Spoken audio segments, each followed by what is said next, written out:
एक छोटे से गांव में रामू नाम का एक गरीब किसान रहता था, जिसके खेत में सूखा पड़ जाने के कारण वो बहुत परेशान अरे था। रामू भाई, तुम इतने दुखी क्यों दिख रहे हो और रो क्यों रहे हो? अब क्या बताऊं सरपंच जी, मेरे खेत में सूखा पड़ गया है, खाने के लिए कुछ नहीं हो रहा है। इतनी मेहनत करने के बाद भी कुछ हासिल नहीं हो रहा है। अरे रामू, ऊपर वाले पर भरोसा रखो, कुछ ना कुछ जरूर होगा। अब ऊपर वाले का ही सहारा है सरपंच जी। ठीक है रामू, मैं अब चलता हूँ। आज भी रामू घर पर खाली हाथ जाने वाला था।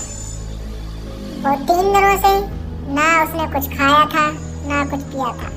घर जाते ही उसकी पत्नी बोली, आज आप लाए हो कुछ खाने के लिए?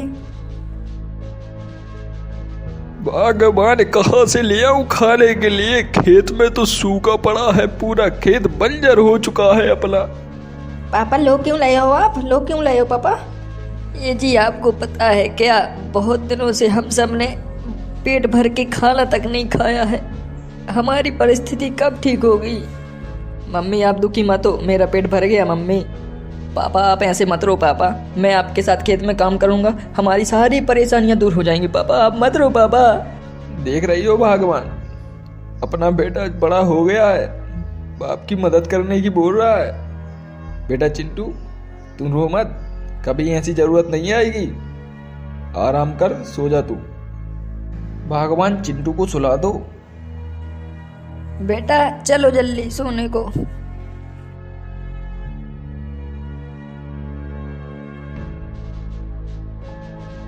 मम्मी पापा कितने परेशान होते हैं मेरी वजह से। मैं उनका ये दुख दर्द नहीं देख सकता। मैं उनके लिए कुछ करना चाहता हूँ। भगवान मुझे एक मौका दे दो।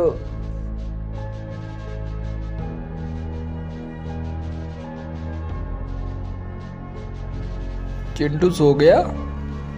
हाँ सो गया। यही जो कुछ भी बचा है वही खा लीजिए। मुझे पता है आपने 3 दिनों से कुछ नहीं खाया है। नहीं भगवान, मुझे भूख नहीं है। हमारी परेशानियां ये कब दूर होंगी? बहुत जल्द ठीक होंगी भगवान, सब्र करो, ऊपर वाली पर भरोसा रखो। इतनी रात को आप कहाँ जा रहे हैं? मैं थोड़ा खेत साइड टहल के आता हूँ। हे भगवान हम पर कृपा करो अपनी।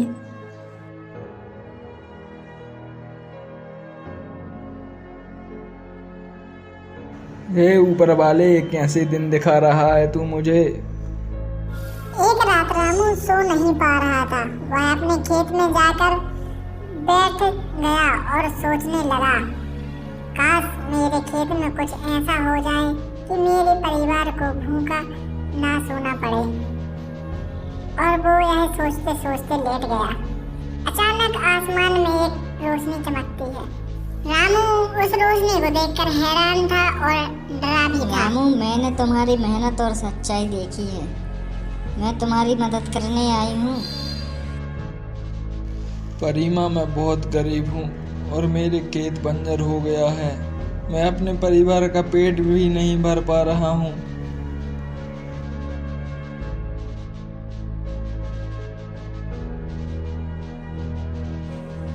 यह जादुई मिट्टी है।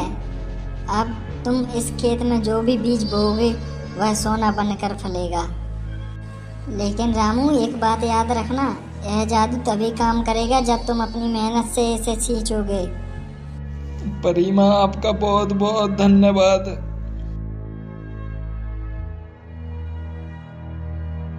रामू ने परी का धन्यवाद किया और अपने घर की तरफ निकल गया। घर जाते ही रामू सो गया। अगले दिन रामू ने खेत में गया और देखा कि उसके खेत में हे ऊपर वाले, तेरा लाख लाख लबालब शुक्रिया। सोने से भरी हुई थी। रामू यह देखकर बहुत खुश हुआ और वह सोचने लगा कि आज से मेरे सारे दुख दर्द दूर हो गए। लेकिन रामू ने परी की दी हुई सलाह नहीं भूली। ए जी, परिमा की वजह से आज अपनी जिंदगी बदल गई है।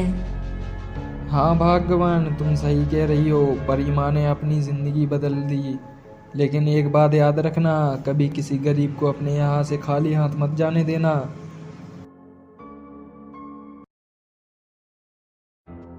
बेटा अब तुझे चिंता करने की कोई ज़रूरत नहीं है, तुम पढ़ाई पे ध्यान दे अब।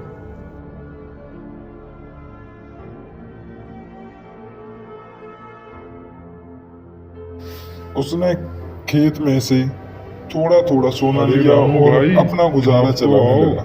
उसने गांव के दूसरे गरीब हाँ, लोगों सरपंच की जी, भी बोलिए। मदद की और अपने गांव मैंने सुना है को तुम्हारा खुशहाल खेत बना जादुई दिया। हो गया है। इसकी ईमानदारी और सरपंच मेहनत जी, ने सब ऊपर उसकी वाले की जिंदगी मेहर बदल दी है। और परिमा ने उसका मेरी खेत जिंदगी हमेशा बदल हरा दी। भरा और सोने से लदा रहा। अच्छा, रामू की ऐसी यह बात कहानी है। पूरे गांव में फैल ठीक है गई। सरपंच जी, मुझे खेत पर लोग जाना उसकी है, मैं चलता ईमानदारी हूँ। और मेहनत की मिसाल देने लगे।